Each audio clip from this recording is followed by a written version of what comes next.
Detroit. Once a thriving metropolis home to nearly 2 million people, now a crumbling shell of its former self. What led up to its demise, and what, if anything, can lead to its regeneration? While many will point to a changing global economy, the tragic fall of the automotive industry, the evaporation of once abundant manufacturing jobs, and a history of sometimes violent racial tension, one culprit has remained hidden in plain sight: the state.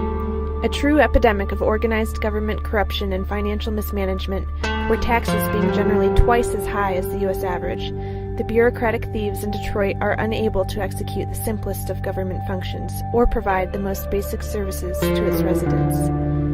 For instance, Detroit has a deplorable average police response time of nearly an hour. That may explain why it also has the highest violent crime rate of any major U.S. city. Only 1/3 of the city's ambulances are operational. Detroit's own firefighters call their equipment junk, and 40% of streetlights aren't functioning at all. A staggering 78,000 blighted and abandoned structures are scattered throughout the city. The education picture is perhaps more dismal, with fewer than a quarter of Detroit's high school students graduating. Is it any wonder that barely half of Detroit property owners pay taxes, considering these circumstances? There is another side to the story, however, one that hasn't yet been put into focus, until now. Creative individuals and entrepreneurs are discovering and implementing voluntary, mutually beneficial solutions to societal problems left in the wake of the devastation of the bloated and unsustainable government. These are the people working to create an independent and free Detroit.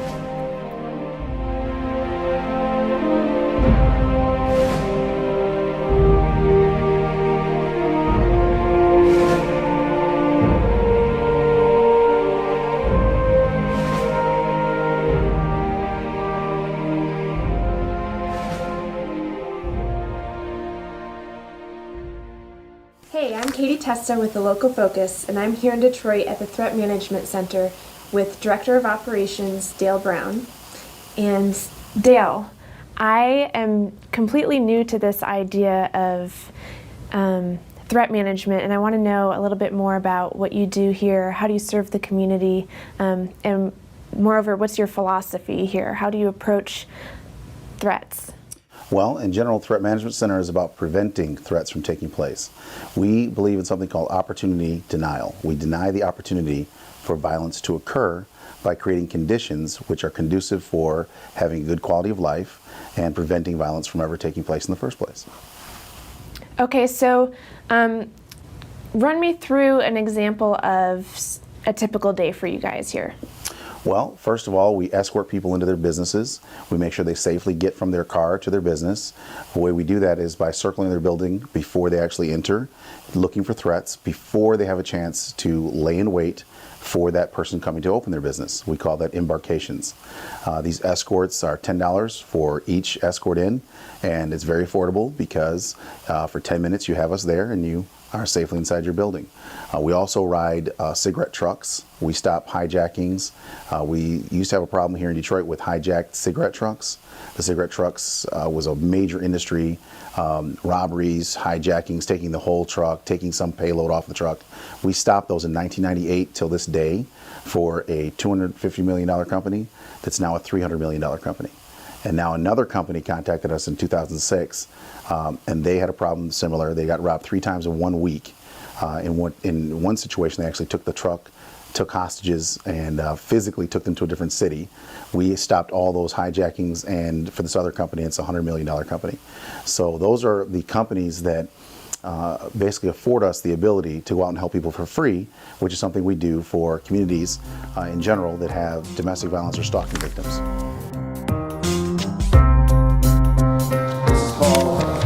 First I'm going to show you is just what's called pistol dysfunctions. So how to make the pistol not fire. So if someone has a gun, to make this gun not fire, the first way is to take the slide and push to the rear. If you take it out of battery just by pushing a little bit, just like that, it will not fire. 2, trap the hammer. Anytime you trap the hammer, pull the trigger, it can't fire. Yep. And put your finger behind the trigger. Nope, there's not enough room if you put your finger behind the trigger for the trigger to move and fire the bullet. So 3 ways to stop from firing. 1, slide to the rear. 2, trap the hammer either forward or backwards. or put your finger right behind the trigger. So here, this means this gun cannot do anything to you. So if someone was up on you in a car or in an alley or anything, if you grab that gun, worst case scenario, you know you can at least stop it from firing.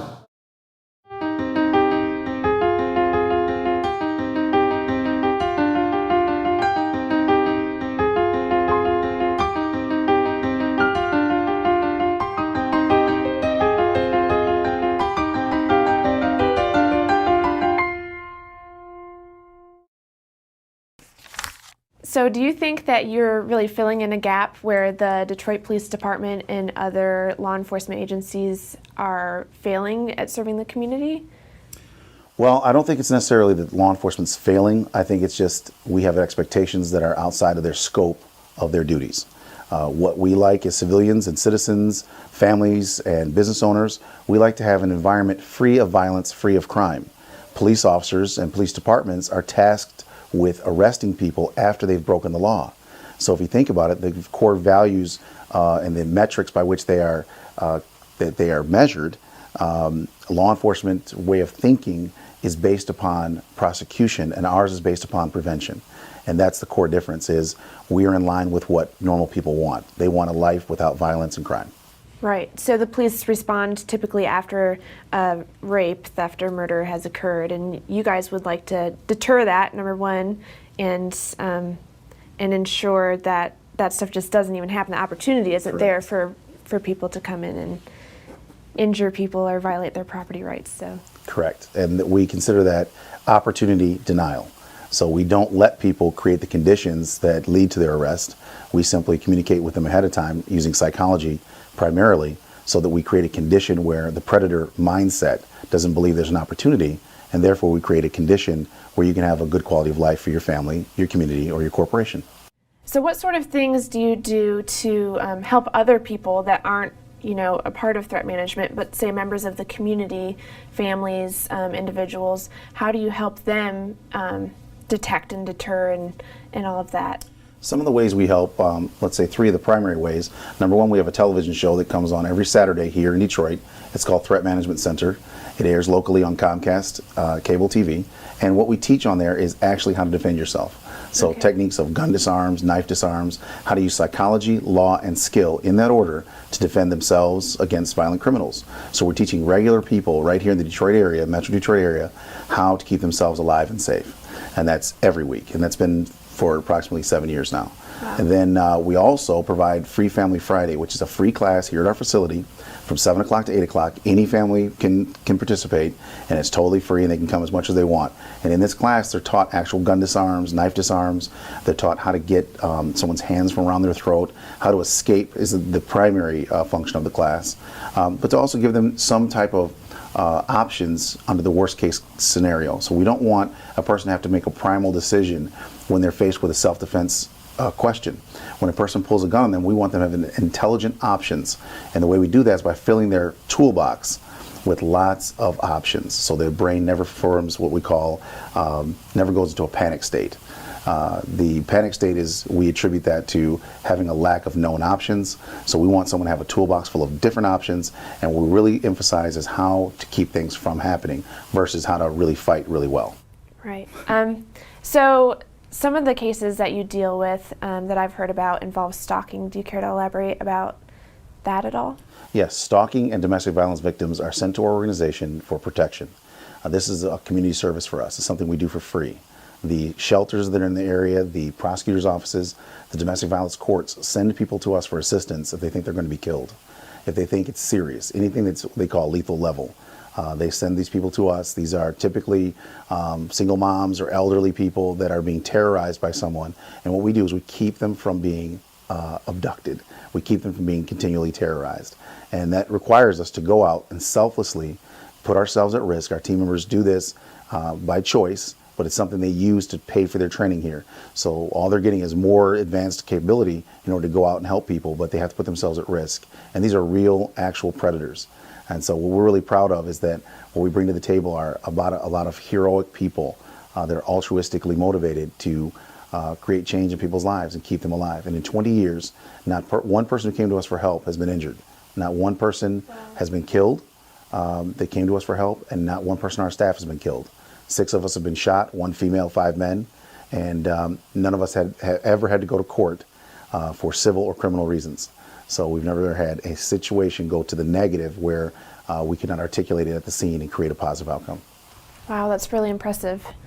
So tell me a little bit more about the history of Threat Management Center. How did it come to be?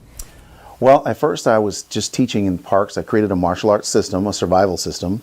The survival system I created blends together law and tactics. So you'd understand how you can legally defend yourself, whether you were fighting unarmed, fighting on the ground, fighting with a knife, pistol, a shotgun, or a rifle. Understanding the law and understanding how to protect yourself is vital. What happened was, in time, by actually getting out here and actually putting boots on the ground and getting involved in force-on-force adversarial situations, I got a chance to understand a whole other dynamic to human behavior, and that is psychology. Something I created called tactical psychology allows us to manipulate and persuade violent predators to not escalate. And so through actual empirical results from being out there in the real life situations, we got a chance to really see what really happens and found a different way, a completely better way of managing human threat, which primarily relies upon human behavior and the way of manipulating human behavior by using nonverbal as well as verbal ways of communicating with people to use psychology, what we call tactical psychology, to create a positive outcome. Awesome. Now, basic gun disarm. Put your hand on the gun. And right here, it says, don't move. Don't move. If I move, you gotta shoot. It's weird, isn't it? Yeah. The reason why that works is not because I'm a ninja. Okay, that's not it. You do kind of look like one, I mean. Tactical ninja, yes, but no, it's not why. It's just biomechanics. Remember that the reason why you're able to disarm a gun in the first place when someone's pointing it at you is it takes 0.02 seconds to respond to stimulus, which is you moving, and 0.01 to initiate action. So whoever moves first is the winner. Yeah. So when the gun is here and I move my head, your brain says pull the trigger. It tells the hand to pull the trigger. That's a one step. But my first step is to move the head. Right. So I'm automatically ahead. All right. All I have to do is make a decision to not be there. Now to stop the gun and get control of it, watch this. Put 2 hands in the gun. Using 1 finger, I'm going to try to stop you from pointing at me. Push towards me. That's weird, isn't it? Yeah. Oh, shoot. 1 finger can stop the gun. Wow. That's amazing. Okay, so I can do that. Yes, to a man. You can do, that's right. Okay. And this is how you do it. So when the gun is here, you actually grab the barrel, and then you would redirect it by pulling the back forward, and now your fingers on the trigger. Simple. And if you don't want to shoot them, you don't have to. So from here, we go 1, 2, 3. Got it. So we know that Detroit recently filed for bankruptcy. There's all kinds of unique problems in this city, especially in terms of personal safety. What are your thoughts on that, and how are you guys addressing some issues specific to Detroit that you might not see in other places? Well, the reality is I attribute the bankruptcy and all the economic issues to in Detroit. As a foundation, I attribute the foundation of those issues to a lack of safety. You will not invest and you will not live any place that's unsafe. And that is just a basic, fundamental human need to be safe. So if you don't feel safe, why would you invest in a business there? If you don't feel like your employees are going to be safe, if you don't feel like your investment's going to return. If you have a family and you get educated, why would you not leave a place that is not safe? You would. You would leave any place that's not safe. So a lot of people left for that reason. And once the people are gone, the businesses are gone, there's not going to be any tax base. So you can't have a flourishing, thriving city if it's unsafe. And a lot of times they think of it just the opposite. People in general think if we had more money, if we had a thriving city, we could then have safety, which is not true. In the absence of safety, you will have nothing. And you don't know that because normally you're not in an unsafe situation unless you are a person who can't make decisions in the first place. If you can make decisions, you probably live somewhere or operate your business somewhere that is inherently safe and therefore functional. So it doesn't occur to you that the lack of safety will ultimately result in a lack of capability and functionality. Hence bankruptcy and the other things that are going to come about because of a lack of funding. So I guess that's the primary obstacle in Detroit's way of really bringing it back is having a safe environment where people feel like they can go here and spend their money and raise their families and start businesses and when they're not going to be in danger. So do you see your services being valuable in that realm and hopefully bringing people who are willing to take entrepreneurial risks and really start afresh in Detroit? Yes, we feel that based on the comments that we get from people commonly, that we're instrumental in keeping people here in Detroit. Families, retirees, people that are wealthy enough to leave have decided to stay because they enlisted our services, and what they wanted was to stay where they live. They want to not leave Detroit. They want to be safe here, though. They don't want to die in their home, so we offer that to them, the ability to have someone that will help keep you alive and safe where you are. You should not have to leave in order to feel safe. And we have businesses that are doing the same thing. They're saying, you know what, because of you and your organization, we're actually going to keep our business here and keep these doors open. And they've written letters to the city of Detroit. They've written letters to the mayor, and that's how we got an award last year for helping the society here and helping the community have a safe environment.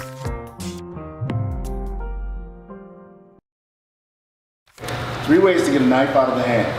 All right, this is called knife releases. One, you just press the front of the thumb in, and the hand opens up. See that? Yeah, so when they hold it tight, all you do is go like this, and the hand literally opens up. Try that one first. Push it in like Push this. this way. And push it down right there. Yes. See that? Yes! And then you grab the knife with the other hand. Yes. Never do that. That's violence. Never stab you. I played too many video games. That's right. So when you take it from them, then you tell them to leave, and you take this and go home. Or to the police station and give this to the police. Give this to the police. Don't take it home. Okay, another one is you just take your hand on the side, you hold the wrist, take your hand on the side here, and press straight through. It comes right out. No, I'm going to do it. Okay, so. Hold the wrist, yep, and then press it straight down. That's it. Yep. I'm a little bit concerned about grabbing. Well, just remember this, it's better to cut on the hand a little bit than cut in the body. Okay, right? all right. Another one is to grab the wrist here, take your hand here, pull here and push here, and the hand comes right open. So grab the wrist here, put your hand right there, press in. Yep. That way? Yes. Let's see if it's open. Okay. Yep. Yep. But then it's just going to fall. Or you just grab it with the hand. Slide your hand. Slide it. Yep. Okay, got it. Yes. Yep. And so you see I'm resisting. Yeah. Yeah. So what would you say is the hardest part of your job? First of all, it's called a mission. Okay. And the reason why we call it a mission instead of a job is because a job has an expectation of the way we look at it. The job is an exchange, time for money. Mm-hmm. A mission has no relevance to time or money. It has only the end result. And so that's what we consider it a mission. And anyone who looks at it like a job is temporarily here because they have to learn that we're on a mission. When it's time to protect someone, you can't think about anything other than protecting that person. So you can't think about money. Do they have money? Do they not have money? You have to think about if this was your sister, if this was your daughter, your mother, if this was your family member, what would you want someone to do for them if you did not exist? And do that. And you can't do that on a time clock or thinking about money or thinking about, what time it is in general. You have to be mission motivated. And in order to do that, you have to be mission oriented. And you can't be money motivated. If you're money motivated and you try to do protective service work as a professional, for example, a mercenary, a person who trades time for money, you are automatically a coward at that person's highest time of need. And you don't even know it. But for example, when we're protecting a stalking victim or domestic violence victim, and the guy comes there to kill the person, if we're thinking about money, then we have to leave now. And the reason why we have to leave is because we can't get any money dying with her. Remember, your purpose was only money. So right then, at the time of need, when this person's going to be killed, their highest time of need, that's when your cowardice comes out, and that's when you run. In our case, people are trained already day one to think of the person as your family member. When would you leave your sister, your mother, your grandmother when someone comes to kill them? When would you leave them? You wouldn't. So it never crosses your mind to self-preserve. It never crosses your mind that, someone's coming to kill someone that I'm protecting, I could simply leave them because that's my family member. If you think of them as family, you'll never leave. And that's what we need, people that are that dedicated. Sounds like really individuals who have highly developed capacity for empathy, human empathy, to be able to put themselves into other people's shoes and understand, what they're going through and want to genuinely help them. Yes, they have to. So if we find people that are despondent, emotionally despondent, this is not going to work out for them. They cannot be a part of our organization. Because a lot of people are attracted to the organization for many different reasons, but they have to understand that it's about helping people. And so it's close related to like the Red Cross philosophy than it is, Army or, National Guard or something. Interesting. So Dale, thank you so much for taking the time to talk to me and the Local Focus today.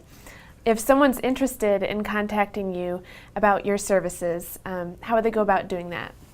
Our website is threatmanagementcenter.com, threatmanagementcenter.com, and our 1-800 number is 800-525-3491.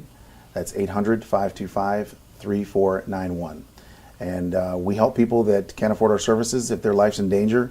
Something for your viewers to know, that we actually help people if they need help. So if you have a domestic violence situation where it's extreme, where they believe the person's going to be hurt, they can be referred to us. We will help them for free. It doesn't cost anything, and we'll help keep them alive. Wonderful, thanks. You're welcome.